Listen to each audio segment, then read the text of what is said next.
Everyone, welcome back to the OneTalk podcast. You're here with your host Ryan McCarthy, and today we are joined by Thurston from Notsobasic clothing line. On today's episode, we discuss plenty of things around clothing, how you can start a brand, the best way to build a community, marketing strategies, design, fashion, the whole lot around clothing and Thurston's story.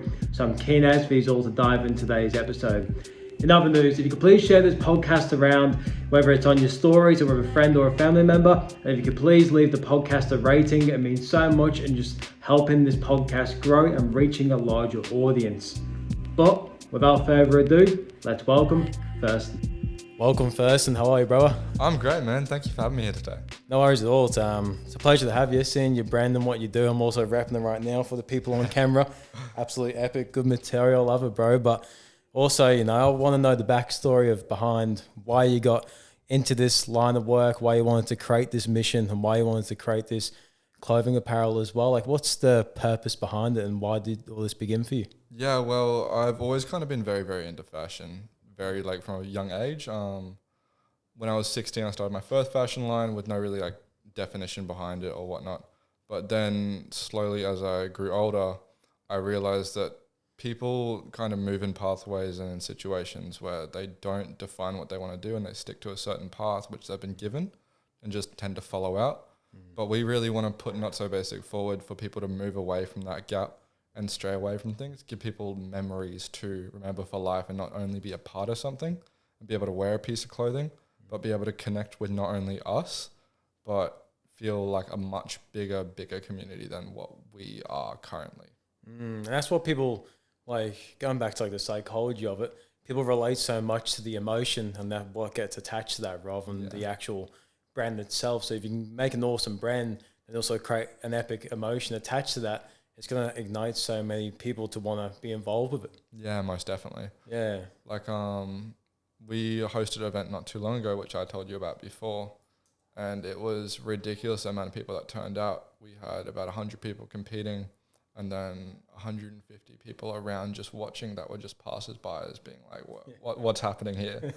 It was really a surreal feeling. So being able to give everyone something to not only be a part of, but watch out for within our community and expand across the globe and the nation to really put eyes on something new. How did you building a community is not easy. No, it's so hard. It's so hard. And how have you found yourself over the years or over this time to build a community, to have over 100 people rock up to something like that? It was actually, we were very, very small before I kind of pitched the idea of, hey, let's do this event.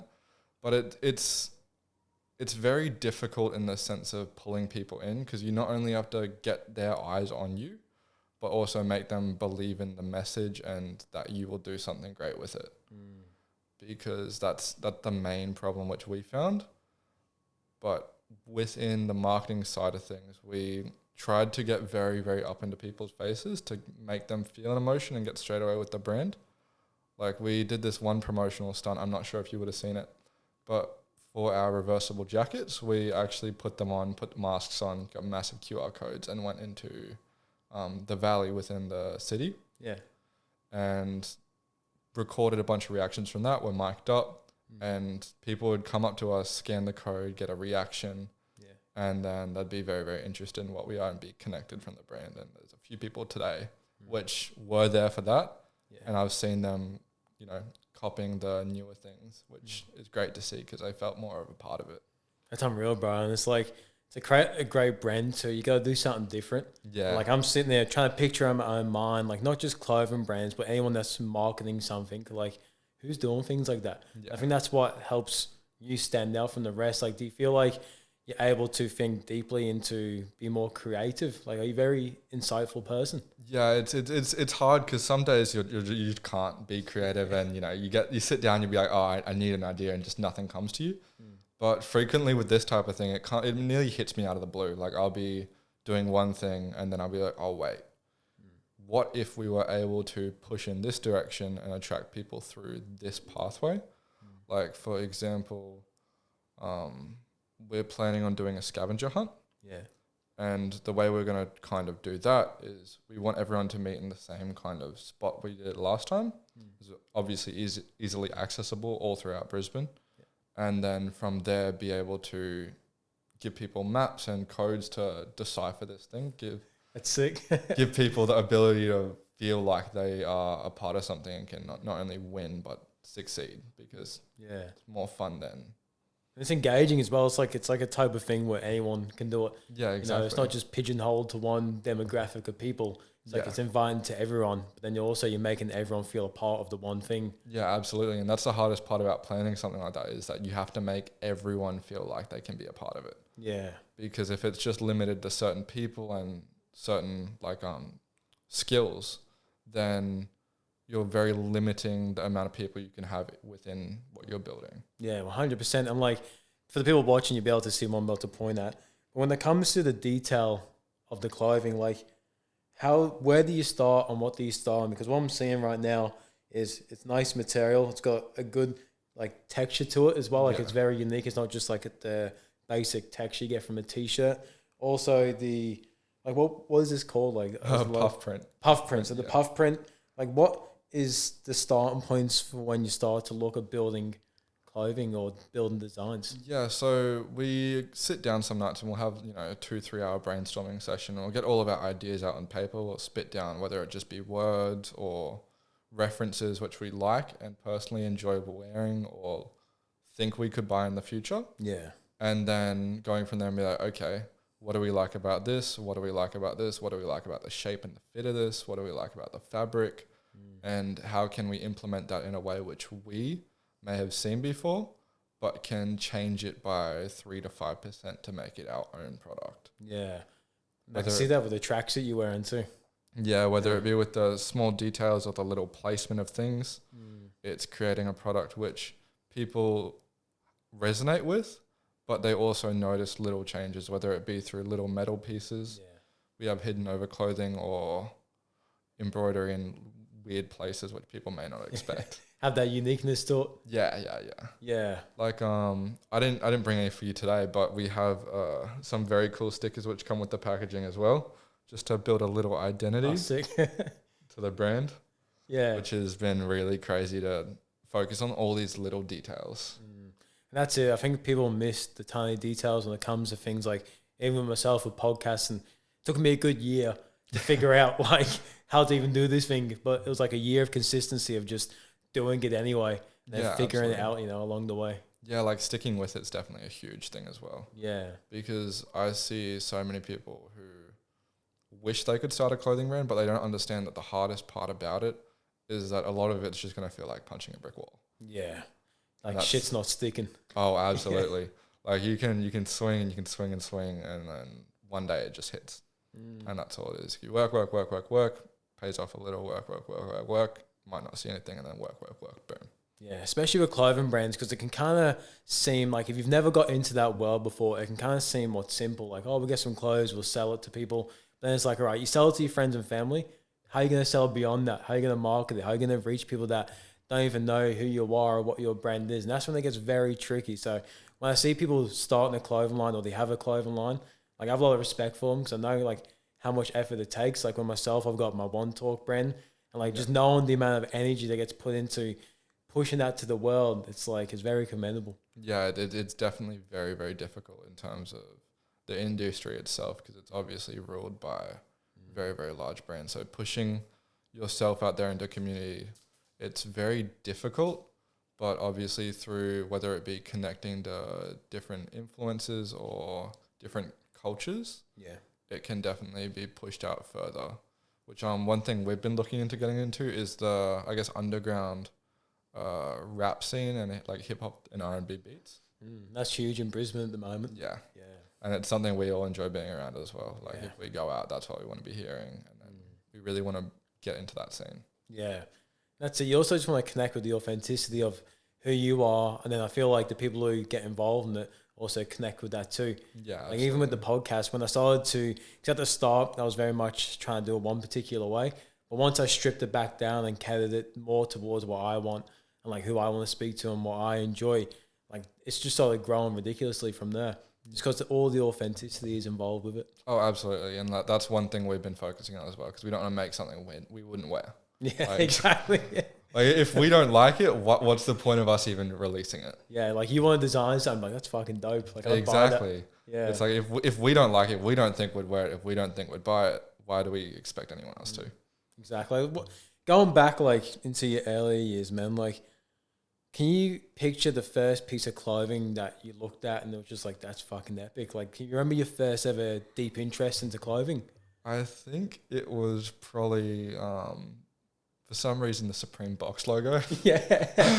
Which I feel disappointed in saying now after I've definitely expanded way more into fashion. But seeing that, I don't know, as a 12-year-old, it was just groundbreaking to me. Yeah.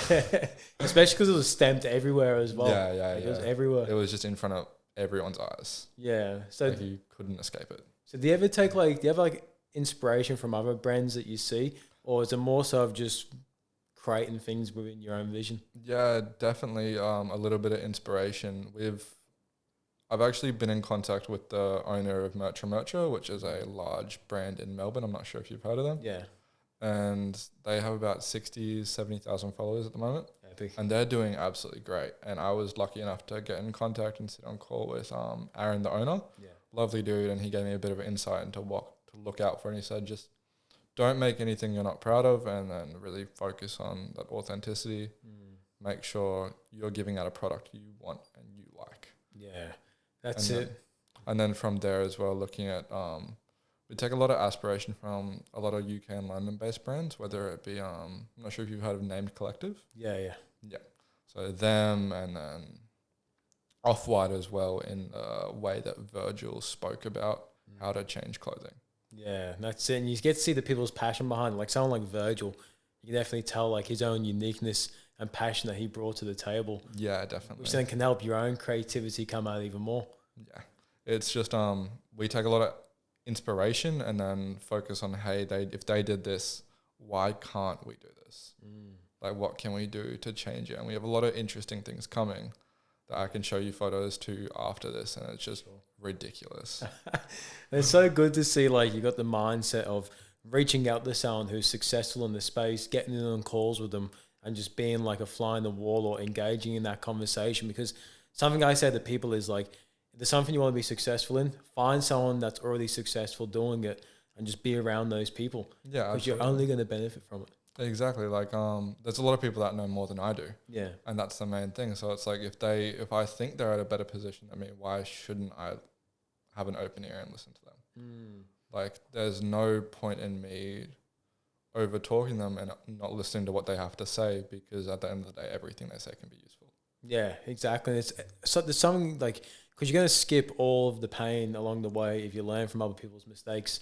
It's like, all right, this person did this, this, and this. All right, I won't do that. It's like me, because I'd say you're more far ahead than me in my clothing. So I could ask you a question, and you'd make me skip a lot of pain. Yeah. So I wouldn't make those same mistakes. And it's like if someone saw the podcast, I could offer them advice so they would skip the pain and those mistakes so they can get to a certain level. And that's why I just love like connecting and networking with people, because it's so powerful. Like one, it can help you excel, but two, just a network of people you can involve yourself around is just, blows my mind. I love it. Yeah, man, most definitely. Like the most powerful thing is connections. Like if you are able to network with people who are above you, it can not only give you a step forward, but push you in the right direction where you want to go. Yeah, that's why I always have the same, like community over competition. Like let's all band together and create something big. Exactly. That is very, very important. Yeah. Like starting the clothing line, what would you say some of the most challenging things have been, and what have you done to overcome them? Well, definitely, I reckon when we began, it was first getting eyes on us, because obviously as 3 18-year-olds trying to get into an industry where we have experience in, but we need more to excel, it was how can we not only do this for a small funding, but meet people along the way which we can grow from, and then boost ourselves and get out there more, which was kind of the hardest part. Yeah. So we began in my shed. We got all the supplies we needed off Amazon, and we spent 2 months from, I think it was like mid-January to mid-March in the shed in 30, 40 degree heats. Just hustling. Just hustling and printing stuff on shirts. making sure we got exactly what we wanted. How many designs do you think you made in that process? Over 100. I wish Noah was here because he's got a whole list on his iPad of just designs on designs on designs. That'd be at least 20, 30. Yeah. 40 even. We just spent so much time sketching, figuring out what we liked, what we didn't like, and trying to create a cohesive movement, which was the hardest part. Yeah, and how do you find the battle between not overcomplicating it, but also not making it too simple by making the design, if you know what I mean? Like having that balance between like, it's good enough, let's not try and put too much more to it because we might wreck it, or that's to the point where it's like, all right, we should add a bit more. Like, how do you find that fine line in between both? It's very difficult because you got to have nearly an eye for it. Like when we first began, we had this one design, and when we started to move away from hand printing stuff and towards manufacturers so we could get different quality of things, we actually created a design and it had a spider in the middle and spider webs going all over it. It was ridiculous. And they said to us, they're like, hey, we can't do this. It's too much. There's too much everywhere. Like, this is literally impossible for us. So it also depends on what the manufacturer can do, but then also finding an eye where you can look at it and be like, yeah, there's not too much. But if you think a little thing's missing, being able to add a little detail to a piece of the shirt or product where it comes together as a whole. Yeah, okay. Like, making it all fit kind of within that same genre. Like with a simple shirt, you might have only one design on it, but you might have it at the perfect size so it fits up enough length across the shirt so that it doesn't look very out of place. Yeah, it makes so much sense because when I was creating my like simple jumper there, when I was creating the logo and how I wanted it to look, at first it looked ridiculous. Like there was lines everywhere and there was like writing here and there, and it just looked too complicated. And luckily my partner, my fiance, came and she redesigned it for me and goes, just make it simple, simple. But then I love my design now because like simple but not overcomplicated in the middle. That's why I was really keen to hear your perspective on that because it makes a lot of sense. Yeah, absolutely. Like it's not even about simplicity. It can also be about just the sizing of everything as well. Yeah. Like you can get one design might be great, but it might not look good big, and instead it might be good as like a small tag somewhere. Yeah. Instead of like a massive design. And that's one thing we figured out along the way. We're like, oh, if we want to implement this, how can we do it in a way so it doesn't take away from anything, but instead adds without taking away from the entire piece? Because you don't want one thing to be the vocal point. You want the entire piece to be the vocal point. I'm just letting that sink in. Yeah. So I'm like, as you're saying it, I'm looking at your tracksuit and it's like, because you got the part on your right leg, the writing, but then it's on the left side of your jumper, and then your right wrist. Yeah. And you've got left side metal tag, and then the hood metal tag as well. Yeah. So like it all comes together as one.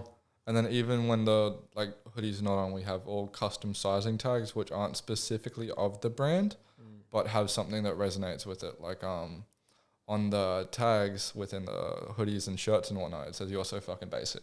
Yeah. But then it also links up with the stickers we have as well. So it brings that whole like kind of connection and lingo which we have developed for the brand over time. Yeah, that's unreal. Yeah. So all you boys from Brisbane that are creating this? Yeah. Yeah. Somehow we met all along the way, and then we all have skills which can match each other. Yeah. And we've learned to build through that. And I'm inspired because like you're all so young as well, and like to see people your age get after it and chase a dream, and to actually put in the work and the hustle behind that. It's inspiring to see for myself, and I guess for the listeners as well. Like, what brought this mindset to you, do you reckon, at this age? Like, was there anyone when you were younger who helped curate this motivation and ambition, or was it something that you did by yourself over time? Well, it was developed over time, definitely, but I got kicked down a lot. I got definitely went through a lot of hardship. So over time, being able to build that up and constantly get step down and then put down and be able to step back up again, and being able to prove people wrong, it definitely lit some type of fire. Yeah. To not only prove people wrong and prove people's doubt wrong, but to prove a point to myself in that I can be something which I believe in. So they're saying like get knocked down 7 times, get up 8. Exactly. I relate with that because that, like, I was in the past for me, like when people would doubt me, it used to light me up even more to go do it. And it's like, I want to do it more now. Like I wanted to even be more successful now, like just to prove people wrong. Exactly. Like one saying I learned was that your mind has to be stronger than your emotions. Because I can get up on one day and feel absolutely horrible. Yeah. And I might have so much to do, and I can, at the end of the day, I can sit there and be like, oh, I can just sit down, relax, and I'll do it tomorrow, or I can suck it up and go do it anyway. Yeah. How does that internal dialogue conversation happen for you? Like, how do you talk yourself into doing the doing? Because I know a lot of people, they know what to do, but they don't do it. And it's like to hear from yourself, like, how do you convince yourself to be like, no, I've got to do it anyway? Well, it's really that if I have to head to work, then it's one more day. Yeah. One more day and it's over.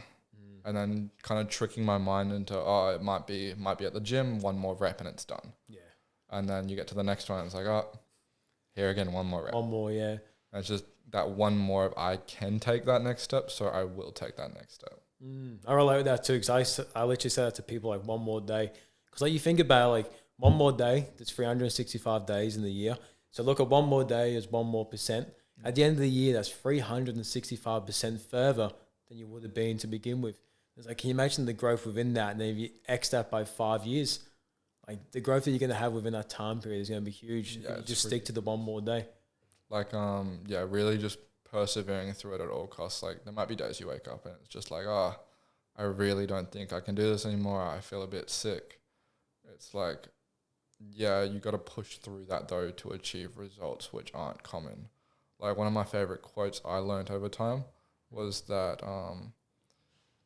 if you want unusual results, you have to think with delusion, because with realistic ideals, you only can accomplish what's in reality. Yeah, that's true. Like when the reason, because it's so true, because like if you have goals and a vision, if you don't have a level of delusion attached to it, it's like, is it even big enough? Exactly. Like, are you aiming high enough? Like for myself, if I have a list of goals and I'm achieving them all, I'm like, I'm not going hard enough. I'm not trying hard enough. Like my goals have to be bigger. There has to be that level of delusion attached to it. And then you actually end up achieving that delusion. Yeah. Like with our team now, it's actually become kind of funny, because it's I'll come up with this crazy idea and they'll look at me and be like, okay, we did it last time and we didn't get arrested, because with the masks thing we did, we were nearly certain that something bad was going to happen out of that. Whether someone who was intoxicated comes up to us and just whips us across the face, or we get arrested for causing public nuisance. Yeah. Because obviously it's something you don't see every day, and people are getting terrified. Yeah. Like we're walking past, they're screaming, they're laughing, obviously giving someone something to remember. Yeah. And then, the team looks at me now and they're like, okay, this is a crazy idea, but the last one worked, so why can't this one? Exactly right. And like, how important is it to have like a circle around you, a team around you, who no matter what goal you throw at them or what idea you throw at them, it's like, all right, we can find a way to make it happen. Yeah, absolutely. It's the most important thing. Because I look at my team around me and the people I have around me, which I've cut very small, is that they will look at me, instead of saying, no, that's impossible, it's, okay, but how can we do that? Yeah, exactly. How can you do that? And that's like when you're aiming for something and you got ambition and you want to achieve something, you need to surround yourself with people that are going to find ways to help you create that and be a part of that. And if you have like naysayers who'd be like, oh, you can't do that, or don't do that. Remember when such and such did that and it didn't work? You're never going to achieve what you want to achieve, because you're going to adopt the beliefs of other people. Exactly. And once you get like a solid foundation around you, I actually believe that you can actually do anything in life. Like I feel like a group of people is unstoppable. Yeah, you flat out can do anything with enough people around you pushing you. Like it's one thing to do the same thing over and over again and fail. That's insanity. Yeah. But if you're doing the same thing over and over again, but every time you're trying a different path or a different way, that's really when you start seeing results come through. 100%. Like, because I've been doing this podcast 2.5 years. If it's 2.5 years and I've still got no listeners, I'd be like, well, what am I doing? Like, what's going on here? Like, you got to start thinking more differently, getting around different people, and then you start to think differently, see different perspectives. And also, the good thing about being around a team of people, you have so many brains to pick ideas from, or to pick different perspectives from, which will all tie into the one thing that's going to grow. Yeah, most definitely. Like, just spit ideas back and forth till you come out with one that everyone's happy with. Yeah. And a lot of the time it ends up better than what you originally thought. Yeah. which is the greatest thing. It is, and that's why everyone listening, I always recommend just find ambitious people that want to help you get on that path and also want to support you and also support them, and just see what you can create from that. Yeah, absolutely. That's very, very important, and especially to have a solid team around you. Like one thing I found was cutting out, I guess, kind of the ambitious, lazy people. Yeah. Because there's people that are ambitious and have all these thoughts, but if they have these thoughts and don't take action on them, then it's impossible to grow not only with them, but around that kind of process. Yeah, that's the thing, because like everyone has dreams, everyone has ideas, but like there's a difference between actually having that dream and idea and actually taking the steps to action it consistently as well. Yeah, definitely. Yeah. Like pushing towards your dream and your passion while putting other things at risk, whether it be friendships because you got to push them aside to focus on what you need to get done, or even potentially like family. Like family is very, very important, but at the end of the day, if you have to sacrifice something to get to the point where you want to get to, at the end of the day, they will forgive you. Yeah, at the end of the day, like it's your life. You go take control of your own life, what you want and what you want to get from life, and just go after it. Like Yeah, I think too many people get caught up in trying to live other people's dreams, that they cut themselves off from their own dreams and ambitions. Yeah, completely. And they stick to the path of what other people want them to do. And they get later on in life and realize that they're depressed, they're unhappy, they're sad, they're anxious, they don't know what to do in life, they're having the midlife crisis. And it's like, well, you haven't understood what you want and you actually haven't gone after that. Instead, you've been following other people's dreams and ideas for too long. Yeah, exactly. Like if you listen to other people's voices, you're only going to end up talking like them. Yeah, and like another thing about the circle as well, I know this is a big point here, but like even just the accountability part that these people have in your own life. Like for an example, going to the gym and having like a gym partner you go with. Like my mate my mate that I used to go with, Paul, the days I wouldn't want to go, he'll call me and be like, I'm coming to Yelsh, you're coming to the fucking gym. I'm like, all right, I'll see you soon. Like in the days I didn't want to go, he's on the phone. The days he didn't want to go, I'm on the phone to him saying, no, I'm on my way to yours, you're coming to the gym. Exactly. But like having that accountability there as well for the days where people can help pick you up is huge too. Yeah, like last night I was in the gym with my mate Marky. We go every day consistently. Yeah. To push each other to different standards. And we do a full back workout, full legs workout. And then we try to finish every gym session we do with pushing the sled. Yeah. So we're doing that. And we're on our third rep while also doing the ropes thing. So one pushes the sled and the other one will be whipping around the weighted ropes. And we do 2 sets and he looks at me and he goes, I'm done. I can't do anymore. I'm like, are you sure? And he's like, I can do 1. Yeah. And it's just taking that one little extra step. No one was in the gym for the past hour anyways. It was just us. Yeah. But it was, pushing ourselves that extra step further. And that's why, especially being around a group of men, like that level of competitiveness around us to want to push each other to go one more step or just one more rep or one more design or one more work hour, the things that we can actually get out of ourselves sometimes is actually unbelievable that we actually have that within us. Yeah, definitely. The competitiveness is insane. Yeah. Just the will to be better than others is ridiculous. And it's quite crazy to be around sometimes. Yeah, it is sometimes to be like, whoa. It's like, oh, guys. Yeah. Relax. No, but it's good. Is exercise something you've always been involved in? Because I know you said before the podcast, you used to play basketball. Yeah, so actually at one point I traveled to New Zealand for basketball. Oh, sick. I played in a tournament against the US. I've always kind of been around it, I guess. Yeah. Involved. And it's been, originally as a little kid, it was like, let's make it to the NBA. But obviously as time shifted, it focused into a different realm. So I've always, whether it was, I was going to basketball, had to be wearing cool shoes. Yeah. Had to be rocking a cool jersey. It was always very personified about what I kind of symboled myself around. So if I was wearing shoes, they wouldn't just be red and black. They'd be like some SpongeBob collab for some reason. Yeah. They look cool. So being able to not only show off fashion through sport, but be involved in it as well. It was definitely played for 12, 13 years. Oh, nice. And I went very hard during that time. Got way too injured and it happens. I feel like especially fashion and sport goes hand in hand, whether it's basketball, soccer, probably nearly every sport, there's a level of fashion involved with it. The reason I asked it because I'm from England everyone in England loves wearing tracksuits, like matching tracksuits and shoes and whatnot. I know basketball players love it too. I love that you're wearing a matching tracksuit because when I first moved to Australia and I was wearing them, people think I'm crazy. Like, you're wearing a grey jumper with grey pants. But then now seeing the fashion there, like, it's awesome to see because I went home in March and then, like, I was wearing full tracksuits. I felt at home. And then I saw what you're wearing today. And I'm like, yeah, it must be like an influence from basketball or something like that. Yeah, so with Name Collective as well, being a UK-based brand, we're constantly seeing that type of thing and being like, oh, you know, we like that. Yeah. So it's like, how can we take the overall style and push it more into what we want? Yeah. So then, obviously, as well through sport, seeing what people, whether they're walking out in tunnels, seeing what they're wearing there, and being like, damn, we think that's cool. Whether it's just a pattern or this, that, and the other, just taking it all in and making something great out of it. Yeah, it's like being an observer. Yeah, nearly. You got to kind of look at everything in the industry to find something you're happy with. Yeah, like it's a weird position because it's like if you could make anything you want, what would you make? Yeah, exactly. And like I do the same with podcasts, and like I listen to heaps of podcasts, and like there's like little things from each podcast I listen to that I've somewhat adopted into my own style, but then put my own unique flavor to it, like my own authenticity to it. And I feel like that's where you get the best out of yourself is when you do that.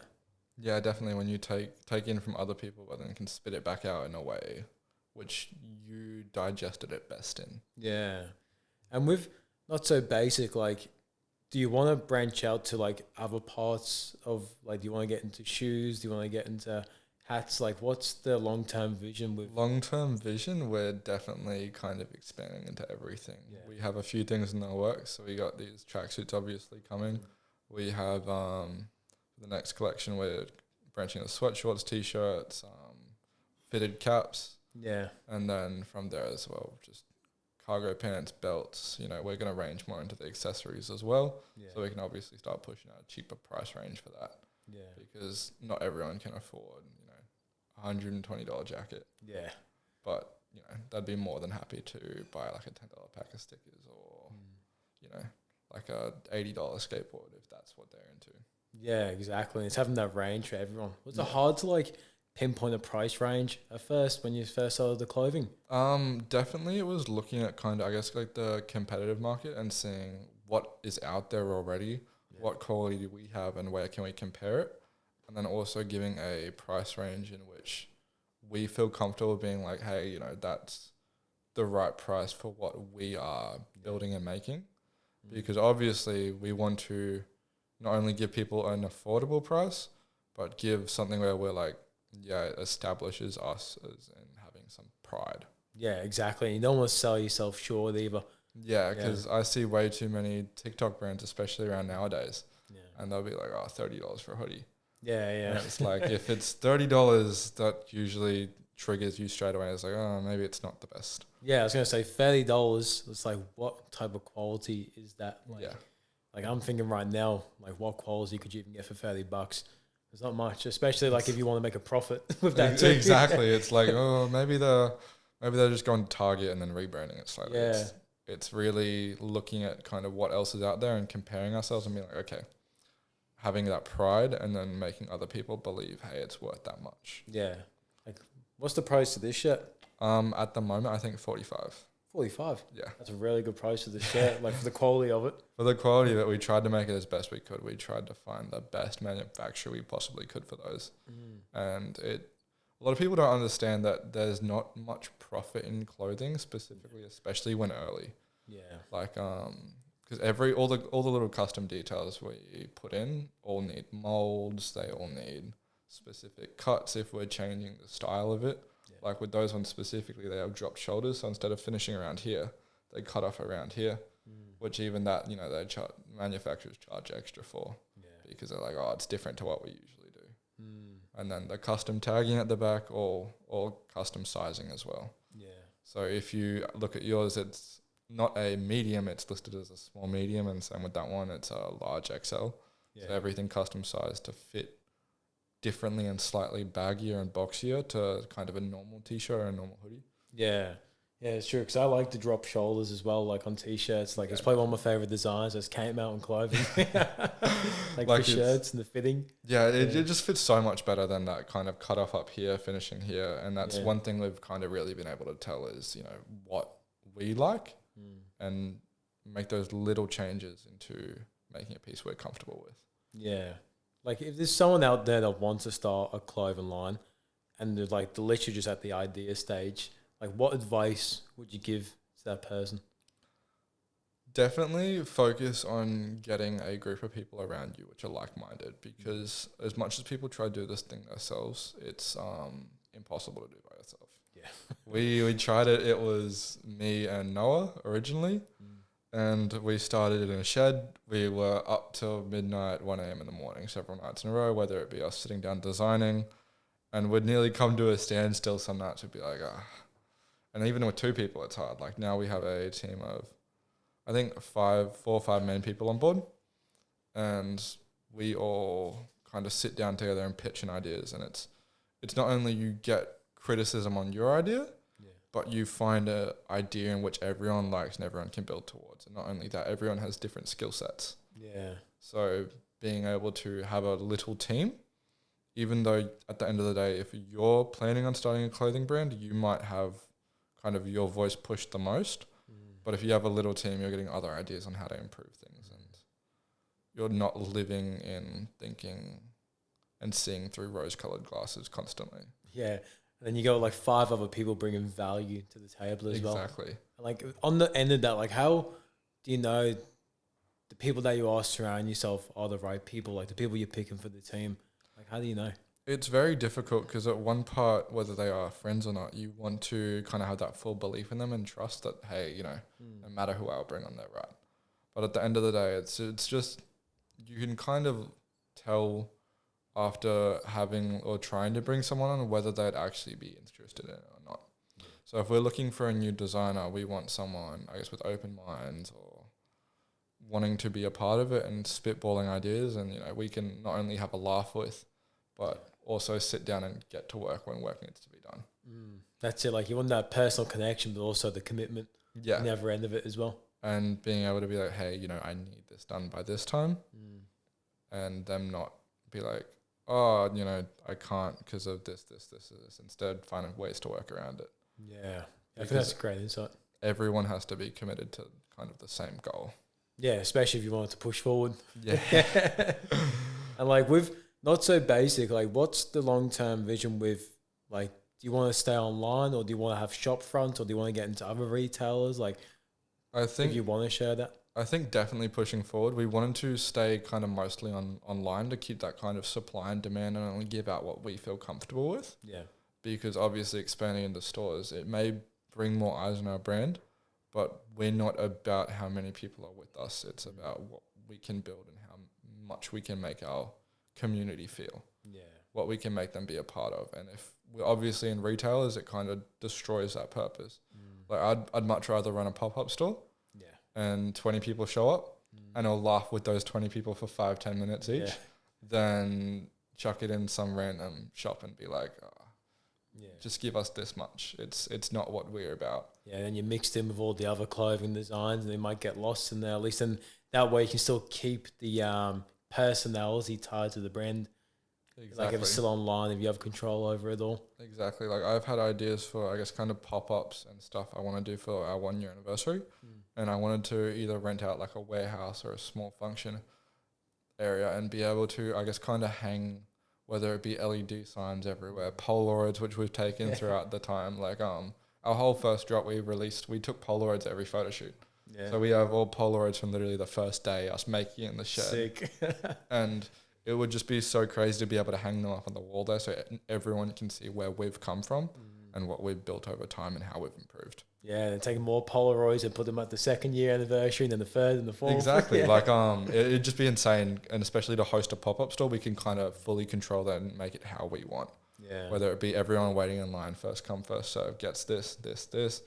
Have music playing. I was actually lucky enough, I met a tattoo artist and he also does graffiti murals. So if we do a pop-up store, I want to get him there as well, doing graffiti out front for canvases, which one would give away and one would keep. Yeah. to make people feel properly a part of something. And, you know, if they can hang something up, you know. Yeah. Giving people an experience as well. Exactly. Like, people love being part of that type of thing. It's like people go to those shoe lineups. Yeah. Not only to make money, but also just to be there. Yeah. You know, they sit down on the ground for hours, you know, and hours, just talking with their mates, prepared to buy this one shoe. Yeah. Like, why wouldn't people do that for us? And that's finding out how to build towards that. Like, when we did our most recent event, The Chase, it blew my mind. We got there 2 hours early and there was a dude waiting for the event before us. Sick. Just in the alleyway. And I was like, there's no way he's here for us. And then 2 hours later, it gets to the time and we show up, walk out, and this kid's there. And I'm like, it was really, I guess, crazy seeing him wait there for that long. What was that feeling like when you saw that? Oh, I was shaking. Yeah. Because it was just we weren't sure how many people were going to show up because there was police in the alleyway, which we hosted it at about half an hour before. We couldn't get event permits because we didn't know specifically how many people would turn up. Yeah. So we were like, oh, shit. Like, where do we go from here? And we get there 2 hours before and we're like, oh, maybe that kid's here for us. But obviously with the place we hosted in being Queen Street Mall, people were out doing things and they came at the time it was. So it gets to about 10 minutes before and people start showing up and coming up to us and we're like, oh. And then all of a sudden there's people crowded around on both walls. There's people standing out watching. Everyone's getting like their eye, being like, what's going on here? Yeah. And it was just crazy to stand in front of that many people, obviously get a photo. We had them chant NSB as well. And then obviously host that because basically worked like a big game of tag. Yeah. And we kind of fed into the chaos a little bit. I think that's what we kind of wanted to do, to give people that, you know, feeling of let's be a part of something actually fun. And we were like, hey, there's no rules. Like, please don't hurt pedestrians. But, you know, if you feel like tackling us, go for gold. And 20 seconds later, after we run off, I get some dude dive at my ankle. I was like, it's what it is. But it was so much fun to not only be a part of, but also see everyone and get people's feedback. Like, one of the girls who won, she actually drove from the Gold Coast. Oh, sick. So it was really crazy to see people not only making that trip, but waiting there for hours to just be a part of it. Going home that same night and you're laying in bed and you're reflecting on the night, like what's coming up for you in that moment? So I can just imagine like doing something that big, especially for something that you've got your name stamped on. Yeah. Going home that night and just thinking, holy fuck, like what was coming up for you? It didn't feel realistic, if I'm being honest. Like the fact that, you know, you make a few TikToks. I think I pitched the idea a week before. I was like, hey, listen, if I can get 1,000 followers by the end of the week, we're doing this. Yeah. And I did it. I was like, okay, shit, that means I've got to create a plan and do this in a week. So in that week, it was so fast paced. It was finding ways to make these shirts, print it all again. And then we had custom crew shirts. Yeah. And we had problems with those and finding, you know, the right colors and whatnot so that we stood out, but also looked not shit.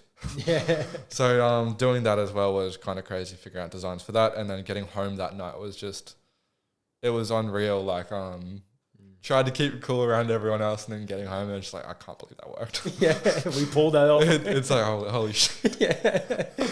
You know, you're in the car and you're like, I don't want to like scream right now because everyone's around, but like that shouldn't have happened as well as it did. Yeah. You know, none of us have experience in event planning. Within a week, bro. Within a week, it was insane. Like within a week, like after that week, did you realize you're more capable of doing things like that than you first were aware of? Yeah, definitely. I think it was one, being able to pull the people that we did. It was, wow, if I can do that, why can't I do something bigger? Why can't I make it 10 times bigger? Because, of course, one of the things would be they're seeing that come out of a small brand with only 1.2 thousand followers at the time on TikTok.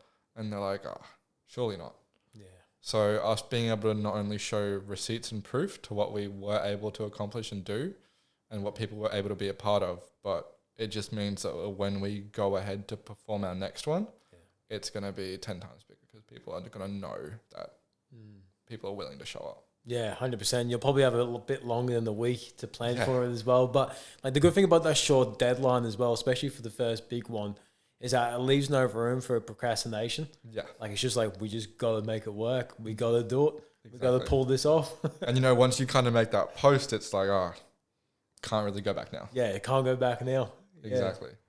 Like another big thing which we released as well recently, because we got the tracksuits coming and we're figuring out dates and whatnot when we can drop it and host the event in between, because we have team members going away on holidays and overseas, so we finally picked a date until when we will drop those, and we've scheduled the events around it and whatnot.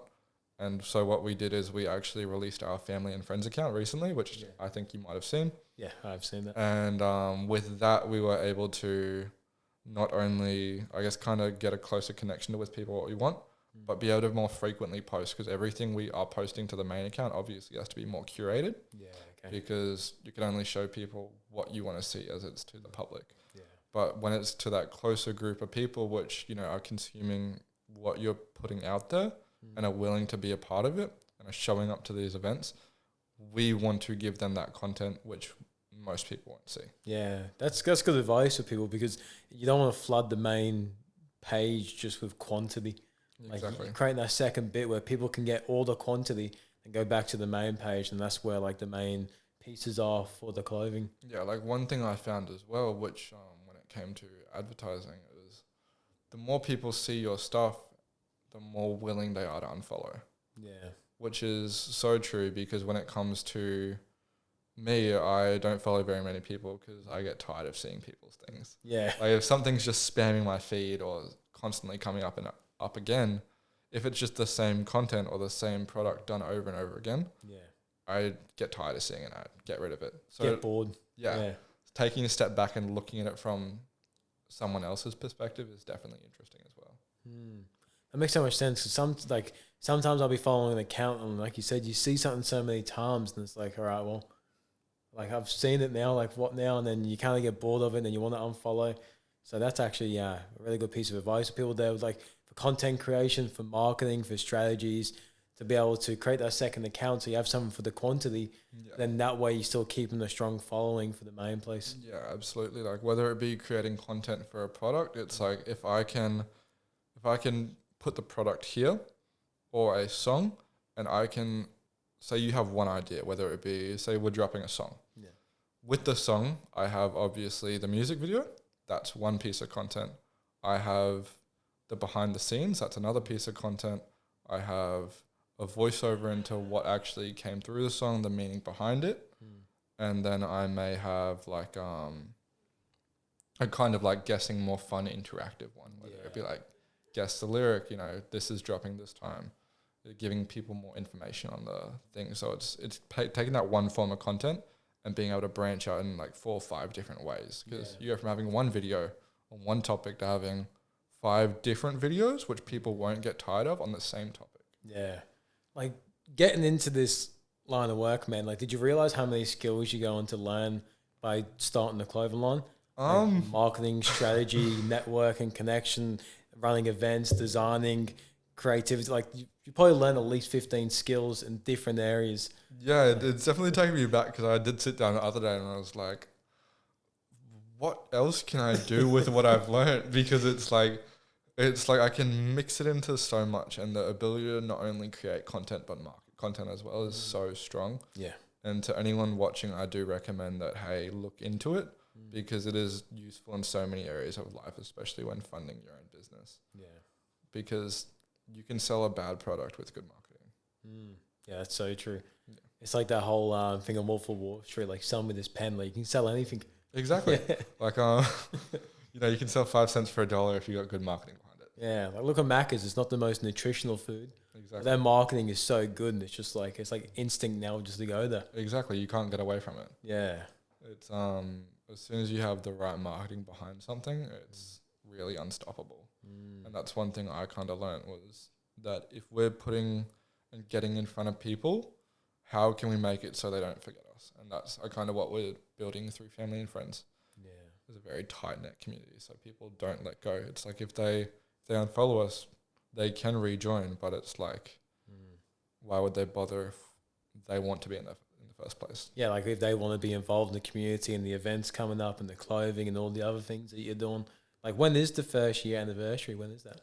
I think it's either, I want to say March 31st. March 31st. Yeah, so sick. Still pretty early on in, only 6 months now. Yeah, but like to see what you've done within 6 months though is like it's epic.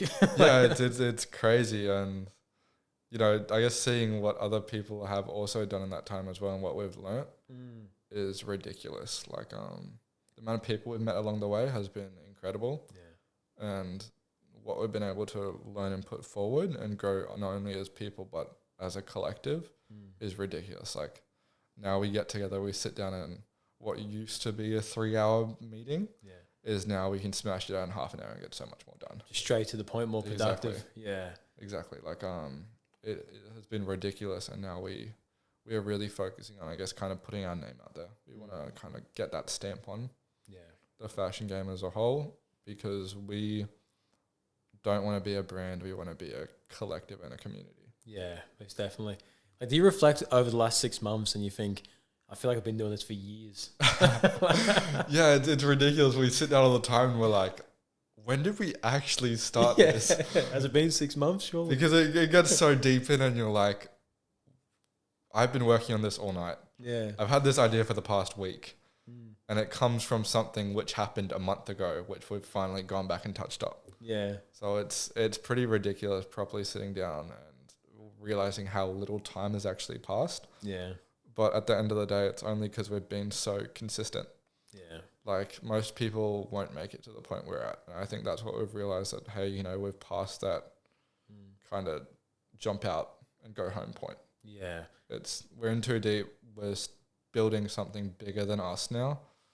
And the more we're willing to push, the farther it can go. Yeah, facts.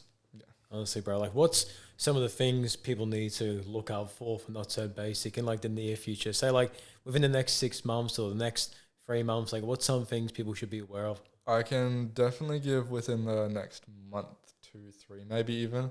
So there will be a lot of people throughout the underground rap scene, and if people are interested as well in that, we're always open to more, whether it be influencers coming and reaching out to us. We are more than willing to, I guess, kind of go into that, talk to people and figure out what they want. We do have collaborations. We're in the talks with different clubs and stuff to, I guess, kind of get people which may be in the underground hip hop and rap scene into those clubs. So they are not only wearing our stuff, but start to build that little bit of a lifestyle behind it. Yeah. And then on top of that, we have some crazy events planned. Yes. Just going over like a few names of ideas we've had. So we have the Hunt, the Burn. The Hunt. I love that. The Hunt. The Hunt, the Burn, and the Remake. And both of them, all three of them are equally as ridiculous and could equally go as crazy. So we're kind of sitting down over the next few weeks as well and planning dates for everything, figuring out legalities, what we need in place for people to not only show up but create a central location where people can arrive to, but expanding to different areas as well, whether it be Sydney, Melbourne. We're looking at taking a pitch down there and getting involved with not only the Brisbane community but Sydney community, Melbourne, throughout Australia, and then expanding overseas. Like for the people that like keep up to date with all this, is it best to go to the Not So Basic main page or the family page, or both? Well, the family page is actually private right now. Yeah. So the only way you can really get in is by attending the things we host or actually purchasing and reposting and tagging us for us to see.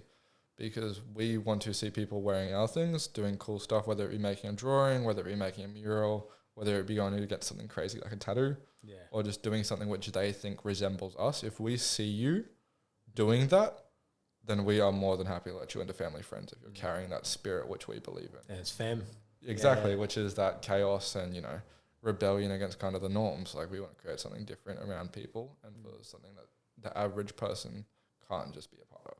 Yeah, I love that, bro. So the best place for people to go is just the Not So Basic on Instagram? Exactly. Yeah. Exactly, because that's where we kind of post all the connection stuff and, you know, everything's on there. Wicked, brother. Like, do you have any final words or things you want to touch on before we wrap up here for the audience? Well, I just really want to say thank you so much for having me on, because obviously we're growing and I do appreciate you having me on there. And if, you know, anyone's interested in not only being a part of the brand or talking to me or getting advice, feel free to come to me or send the brand a DM. I'm more than willing to talk about things which we have built and what we have coming. Epic, brother. Thanks for coming on. Thank you for coming on. Cheers, bro. Thank you.